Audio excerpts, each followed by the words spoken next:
Rasulullah dulu para jemaah, kalau dirinya yang dilecehkan, yang dihina, kalau keluarganya yang dihina, yang dilecehkan, beliau sabar, beliau memaafkan orang-orang tersebut.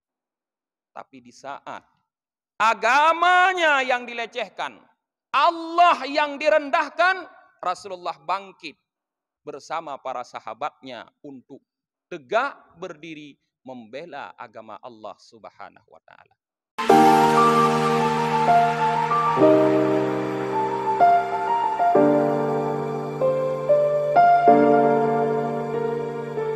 Bismillahirrahmanirrahim.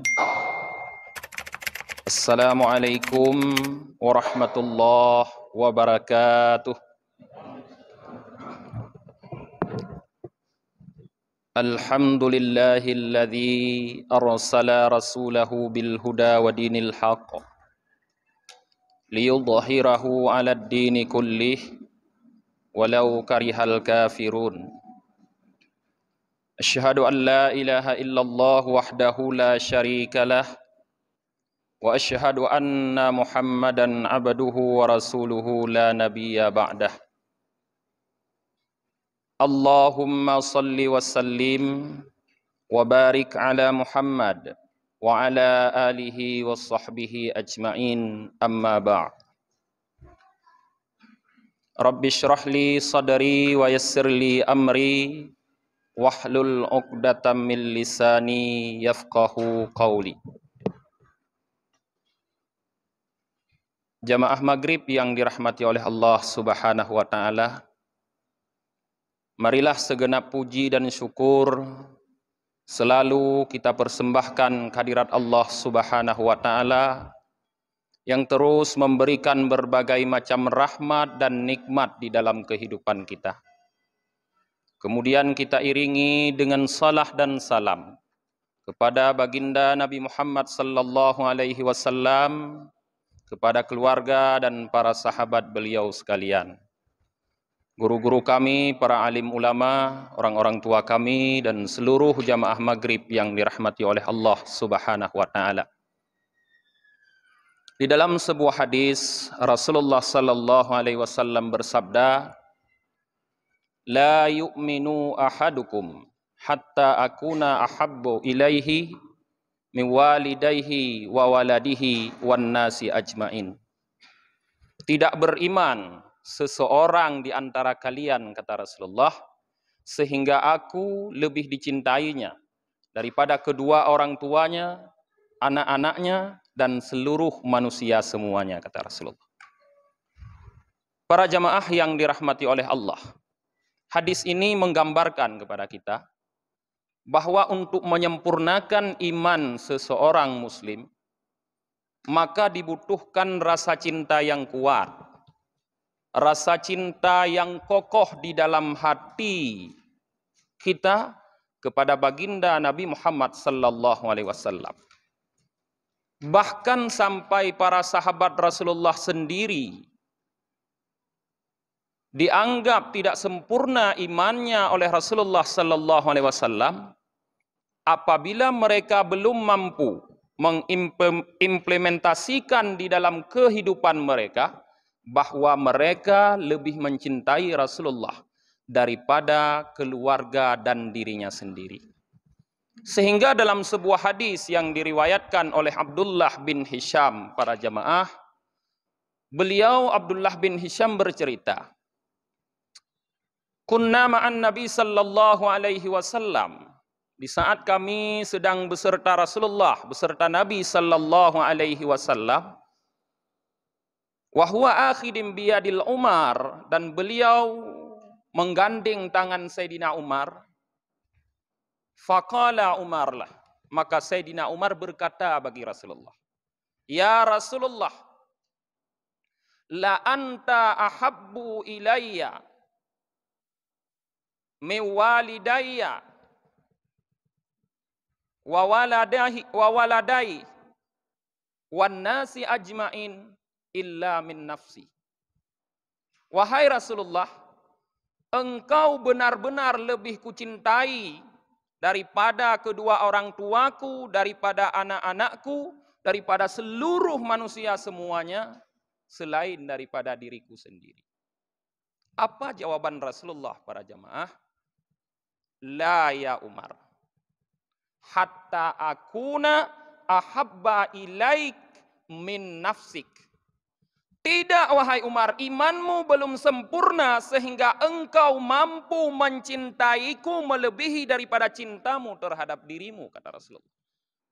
Baru Sayyidina Umar mengatakan, al-an ya Rasulullah, la anta ahabbu ilayya min nafsik. Sekarang wahai Rasulullah, engkau benar-benar lebih aku cintai daripada diriku sendiri. Baru Rasulullah mengatakan, al-an ya Umar. Sekarang wahai Umar, baru imanmu mencapai tingkatan yang sempurna. Para jemaah yang dirahmati oleh Allah Subhanahu wa taala. Banyak kisah yang menceritakan, kalau kita belajar di dalam sirah nabawiyah, betapa para sahabat-sahabat Rasulullah begitu kental mencintai Rasulullah sallallahu alaihi wasallam.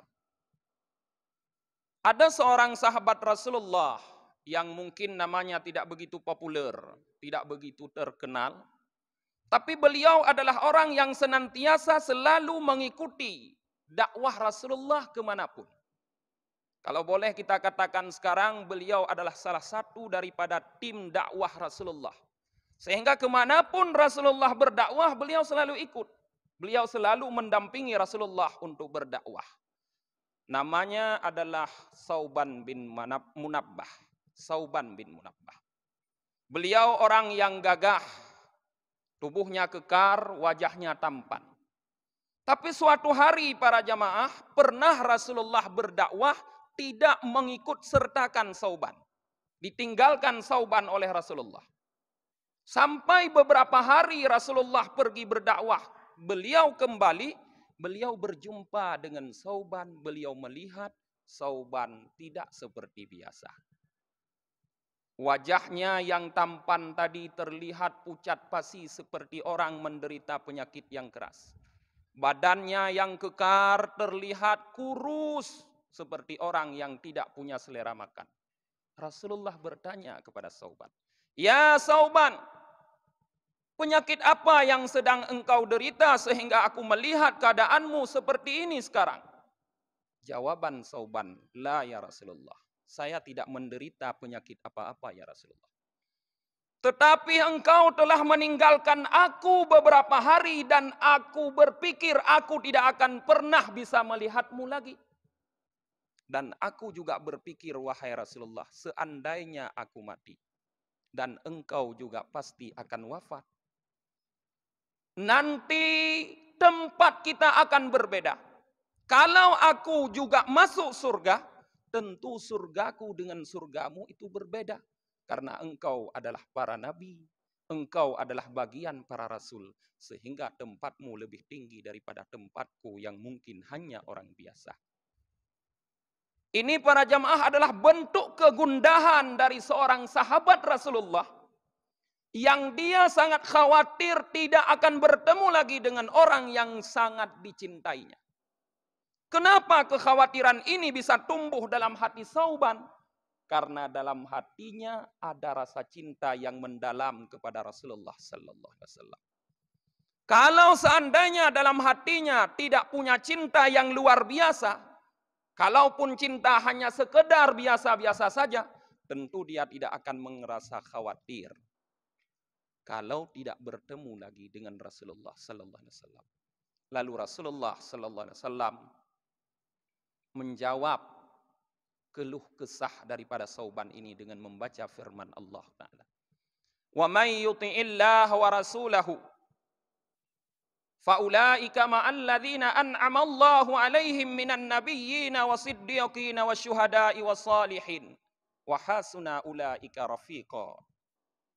Siapa saja yang taat kepada Allah dan Rasulnya, maka orang-orang tersebut akan ditempatkan oleh Allah beserta dengan para nabi, para rasul, para siddiqin, para syuhada, dan para salihin. Maknanya Rasulullah ingin menggambarkan kepada Sauban bahwa tidak perlu perlu ada rasa khawatir yang begitu mendalam, wahai Sauban. Karena kalau kamu taat kepadaku, taat kepada Allah, kamu nanti tetap akan bersamaku di dalam surga Allah Subhanahu wa Ta'ala. Para jamaah yang dirahmati oleh Allah Subhanahu wa Ta'ala, ini bentuk kecintaan seorang sahabat laki-laki kepada Rasulullah sallallahu alaihi wasallam. Apakah sahabiah perempuan tidak punya peranan cinta kepada Rasulullah? Tidak.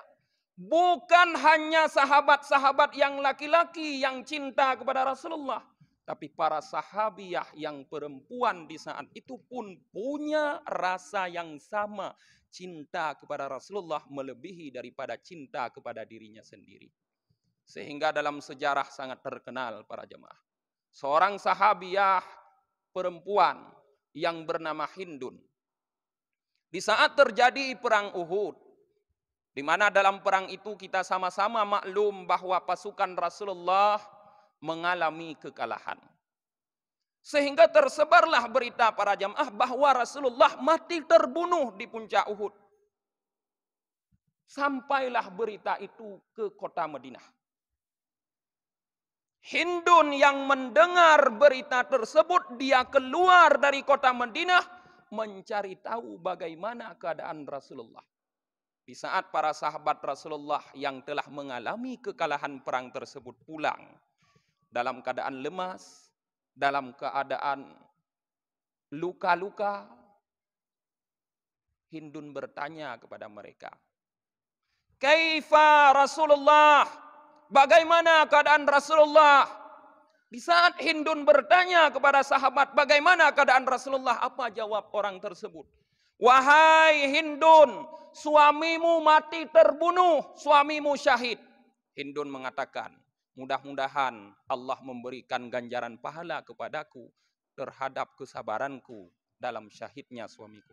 Kaifa Rasulullah? Hindun tidak bertanya tentang suaminya. Kemudian datang lagi orang Hindun mencegat bertanya lagi, "Kaifa Rasulullah?"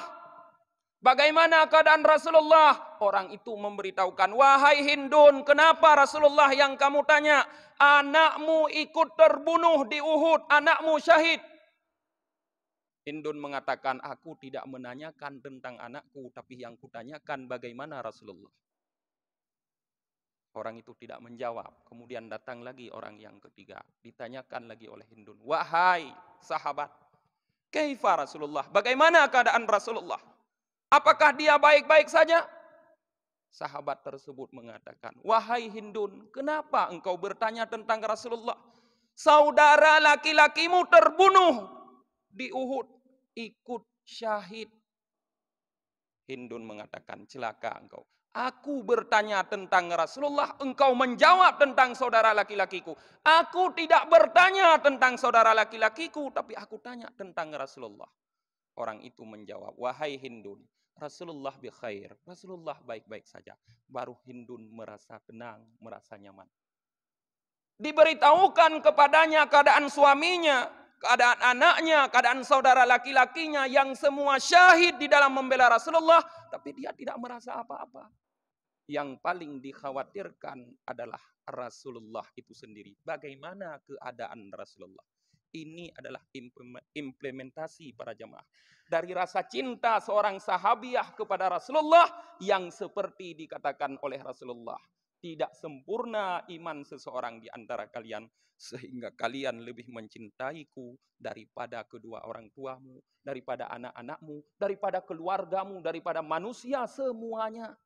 Dalam hadis lain, hatta daripada dirimu sendiri para jemaah. Terbukti bahwa para sahabat Rasulullah lebih mencintai Rasulullah daripada mencintai diri mereka sendiri. Kemudian pertanyaannya, kaifa antum? Bagaimana kalian semua para jemaah? Bagaimana kita semua para jemaah? Apa rasa yang kita miliki terhadap Rasulullah sallallahu alaihi wasallam sekarang? Berapa kali dalam sehari tumbuh rasa cinta dalam diri kita terhadap Rasulullah? Berapa hari dalam seminggu kita mengingat Rasulullah sallallahu alaihi wasallam? Adakah rasa rindu kita ingin bertemu dengan Rasulullah sebagaimana Sauban rindu tadi? Adakah dalam diri kita? Kalau tidak ada rasa itu semua di dalam diri kita, maka keimanan kita para jemaah masih perlu kita pertanyakan. Masih perlu kita khawatirkan bahwa iman kita belum sempurna ya. Oleh karena itu para jemaah, sediakan waktu kita dalam setiap hari untuk mengingat Rasulullah sallallahu alaihi wasallam dengan menyebut namanya, dengan berselawat kepadanya, dengan membaca sirah perjalanan hidupnya, perjuangannya. Berapa rumah di antara rumah-rumah kita para jamaah yang tersedia di rumah itu buku-buku atau kitab-kitab sirah Rasulullah sallallahu alaihi wasallam? Tanyakan kepada diri kita sendiri.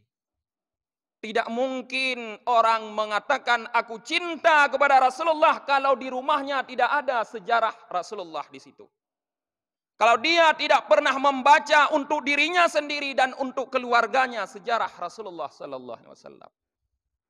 Maka mulai dari sekarang para jemaah yang belum memiliki buku-buku atau kitab-kitab tentang sejarah Rasulullah, cari, baca, sampaikan kepada anak-anak kita sejarah daripada Rasulullah sallallahu alaihi wasallam. Tidakkah kita mengetahui para jemaah bahwa pelajaran yang pertama yang seharusnya kita sampaikan kepada anak-anak kita yang baru tumbuh bukanlah belajar bagaimana membaca Quran. Walaupun kita lihat di kampung-kampung atau kita dulu pertama sekali dipelajari adalah membaca Quran. Mungkin dulu semasa kita kecil diajarkan juz amma. Kemudian generasi setelah kita diajarkan Iqra dan seterusnya dengan berbagai macam metode untuk membaca Quran. Tetapi yang sebenarnya yang paling penting kita ketahui pertama sekali adalah sebelum itu semua adalah mengenal Allah dan Rasulnya. Para jamaah yang dirahmati oleh Allah Subhanahu wa taala. Syekh Muhammad Jabal Maula, seorang ulama besar di zaman dahulu. Di dalam kitabnya Muhammad Basyarul Kamil menyebutkan ada 3 tanda cinta seseorang kepada Rasulullah sallallahu alaihi wasallam. Min alamati hubbihi Rasulillah sallallahu alaihi wasallam. Bahagian daripada tanda cintanya seseorang kepada Rasulullah sallallahu alaihi wasallam, kata beliau, Nasruddin. Yang pertama adalah menolong agama Allah Subhanahu wa taala. In tansurullah yansurkum wa yusabbit aqdamakum, kata Allah. Jika kalian menolong Allah, maknanya menolong agama Allah ini, yansurkum, Allah pasti akan menolong kalian, wa yusabbit aqdamakum, dan Allah tetapkan, kokohkan telapak kaki kalian. Maknanya Allah kokohkan iman kita. Akhir-akhir ini kita melihat para jemaah betapa agama yang dibawa oleh Rasulullah sallallahu alaihi wasallam ini sering menjadi bahan olokan. Sering menjadi bahan permainan. Bahkan sebahagian daripada kita menggunakan agama yang dibawa oleh Rasulullah ini hanya sebagai untuk mencari kehidupan dunia. Sehingga mereka membolak-balikkan agama ini. Di saat agama yang kita anut, yaitu agama Islam yang dibawa oleh Rasulullah dalam keadaan seperti itu para jamaah, dihina, dilecehkan, direndahkan oleh orang-orang baik di luar Islam ataupun dari kalangan Islam itu sendiri, apa yang kita lakukan? Rasulullah dulu para jemaah, kalau dirinya yang dilecehkan, yang dihina, kalau keluarganya yang dihina, yang dilecehkan, beliau sabar, beliau memaafkan orang-orang tersebut. Tapi di saat agamanya yang dilecehkan, Allah yang direndahkan, Rasulullah bangkit bersama para sahabatnya untuk tegak berdiri membela agama Allah Subhanahu wa taala. Apa yang kita lakukan sekarang di saat agama kita dilecehkan? Akhir-akhir ini banyak di antara kita melihat para jamaah menjadi pemberani, menjadi orang yang gagah, padahal semula dia adalah orang yang pengecut, orang yang lemah, tapi tiba-tiba berubah menjadi pemberani, menjadi orang yang gagah di saat ada keluarganya. Di saat dirinya dilecehkan oleh orang lain, dia bangkit untuk membela dirinya dan keluarganya. Tapi di saat Allah dan Rasulnya dan agamanya yang dilecehkan oleh orang lain, tidak ada aktivitas yang dia lakukan. Dia diam 1000 bahasa. Bahkan dia mengatakan bahwa diam lebih baik. Apakah patut kita mengatakan bahwa kami adalah orang yang cinta kepada Rasulullah, sedangkan orang yang kita cintai, atau ajaran yang dibawa oleh beliau yang hasil daripada perjuangan beliau bertahun-tahun dengan mengorbankan begitu banyak harta, darah, keringat, dihina oleh orang lain, kita diam-diam saja? Tidak, para jemaah. Itu bukanlah bukti cinta kepada kita. Maka tumbuhkanlah para jemaah di saat sekarang ini ghirah, semangat untuk membela agama Allah Subhanahu wa taala. Karena seperti firman Allah yang kami bacakan tadi, kalau kita membela agama Allah pada hakikatnya, in tansurullah, jika kita membantu, menolong Allah, membela agama Allah, pada hakikatnya sebenarnya kita ingin melakukan sesuatu usaha yang menyebabkan Allah membantu kita. Yansurkum, membantu agama Allah adalah sebenarnya membantu diri kita sendiri. Karena dengan itu Allah akan membantu kita. Itu alamah atau tanda yang pertama bahwa kita adalah orang yang cinta kepada Rasulullah sallallahu alaihi wasallam. Yang kedua disebutkan oleh Syekh Muhammad Jabal Maula di dalam kitabnya Muhammad Basyarul Kamil tadi, tanda cinta kepada Rasulullah adalah ta'adzibu an syariatih, menjaga, melestarikan syariat Rasulullah sallallahu alaihi wasallam.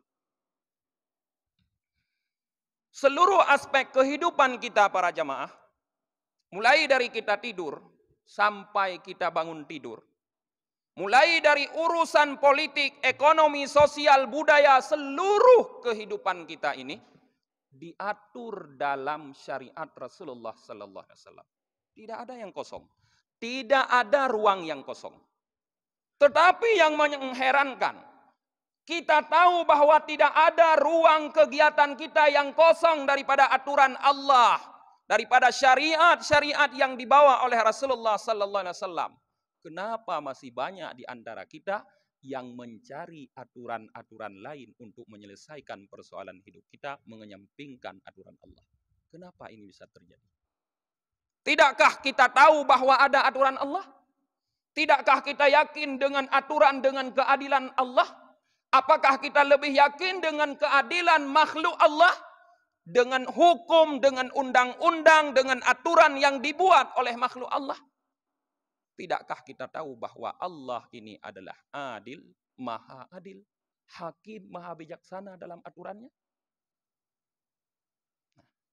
Kalau kita benar-benar cinta kepada Rasulullah para jemaah, gunakanlah syariat-syariat Allah ini untuk menyelesaikan segala aturan atau segala permasalahan dalam kehidupan kita. Karena seperti tadi kami sampaikan, tidak ada yang kosong, ruang kosong dalam kehidupan kita yang tidak diatur oleh Allah Subhanahu wa taala. Mungkin dulu, sekarang alhamdulillah sudah banyak di antara kita yang mengerti. Kalau dulu kita sering melihat para jemaah, di saat orang meninggal, ada keluarga kita yang meninggal, bagaimana masyarakat menyelesaikan hukum faraid? Kita sering melihat mereka duduk keluarga bermusyawarah, membagi harta warisan sama semua. Karena mereka menganggap apa? Bahwa membagi sama itu lebih adil kepada mereka. Di saat kita menganggap bahwa membagi sama seluruh harta warisan itu, laki-laki, perempuan, istri, dan sebagainya, lebih adil, tahukah kita jemaah bahwa di sana kita telah menganggap bahwa hukum Allah tidak adil. Hati-hati. Allah mengatakan dalam surah An-Nisa ayat 14, "Wa may ya'sillaha wa rasulahu wa yata'adda hududahu yudkhilhu naran khalidan fiha wa lahu 'adzabun muhin." Orang-orang yang bermaksiat kepada Allah dan Rasulnya di dalam hal pembagian harta warisan, wa yata'adda hududahu, dan dia melampaui aturan-aturan Allah, hukum-hukum Allah, dia cari hukum lain untuk menyelesaikan persoalan hidupnya, yang dimaksud di sini adalah masalah warisan, yudkhilhu nar. Pasti orang tersebut akan dimasukkan oleh Allah ke dalam neraka, dan yang paling menakutkan adalah ancaman khalidan fiha. Ada kalimat itu para jemaah. Buka Al-Quran. Surah An-Nisa ayat 14. Khalidan fiha, kekal orang tersebut di dalam neraka, walahum adzabum muhin, dan baginya azab yang sangat menghinakan para jemaah. Satu aturan Allah yang tidak kita gunakan, ada ancaman besar terhadap kita. Maka mulai dari sekarang para jemaah, dalam momentum bulan Rabiul Awal ini, di mana kita menggunakannya untuk memperingati kelahiran Rasulullah. Walaupun padahal Rabiul Awal ini bukan cuma bulan lahir para jemaah. Rasulullah wafat juga di dalam Rabiul Awal. Tanggal 12 Rabiul Awal. Rasulullah keluar dari kota Mekah, hijrah ke kota Madinah juga dalam bulan Rabiul Awal. Beliau masuk di kota Madinah pas pada hari Rabu dalam bulan Rabiul Awal juga. Beliau keluar hari Senin, masuk ke kota Madinah hari Rabu dalam bulan Rabiul Awal. Beliau dilahirkan juga dalam bulan Rabiul Awal. Tapi ada sedikit cerita para jemaah. Mungkin belum banyak yang membaca. Kami membaca di dalam kitab karya Syekh Nawawi Al-Bantani, kitab Nihayatul Zain, pada mukaddimah dari bab salat, bahwa proses kelahiran Rasulullah para jemaah ini berbeda dengan kelahiran kita. Kalau kita semua lahir melalui kelamin orang tua kita, tapi Rasulullah lahir dalam keadaan bedah sesar. Ada ulama yang berpendapat bahwa beliau dibedah, ibunya dibedah di bawah pusat, di atas kemaluan, seperti biasa kita. Tapi ada ulama yang berpendapat bahwa ibu beliau dibedah di pinggul sebelah kiri. Dari situ Rasulullah dikeluarkan. Maka dalam mazhab Malik, haram dan wajib dibunuh orang yang mengatakan Rasulullah lahir dari kemaluan orang tuanya atau dari tempat keluar kencing. Kemudian yang terakhir para jemaah, karena waktu Isya sudah agak dekat.